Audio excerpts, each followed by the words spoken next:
நீங்கள் பார்த்து கொண்டிருப்பது காஞ்சி டைம் செய்திகள். காட்டாங்குளத்தூரில் 253 பயனாளிகளுக்கு வீடு கட்டுவதற்கான பணி ஆணை வழங்கும் விழா. செங்கல்பட்டு மாவட்டம் காட்டாங்குளத்தூர் வட்டார வளர்ச்சி அலுவலகத்தில் கலைஞரின் கனவு இல்ல திட்ட முகாம் செங்கல்பட்டு மாவட்ட கலெக்டர் ச. அருள்ராஜ் தலைமையில் நடைபெற்றது.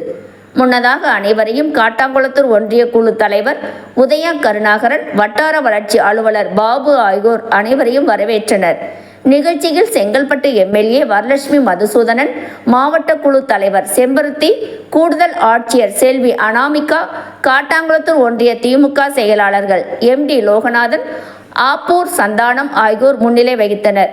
நிகழ்ச்சியில் சிறப்பு விருந்தினராக சிறு குறு மற்றும் தொழில்துறை அமைச்சர் தாமோ அன்பரசன் கலந்து கொண்டு 253 பயனாளிகளுக்கு தலா 3.50 லட்சம் வீதம் 8,85,00,000 மதிப்பீட்டில் கலைஞர் கனவு இல்ல திட்டத்தின் மூலம் வீடு கட்டுவதற்கான பணி ஆணைகளை வழங்கினார்.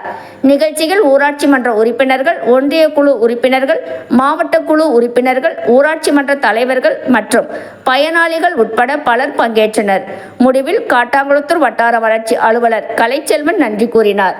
உங்கள் காஞ்சி டைம் செய்தி சேனலை சப்ஸ்கிரைப் பண்ணுங்க, லைக் பண்ணுங்க, கமெண்ட் பண்ணுங்க, ஷேர் பண்ணுங்க. தேங்க்யூ.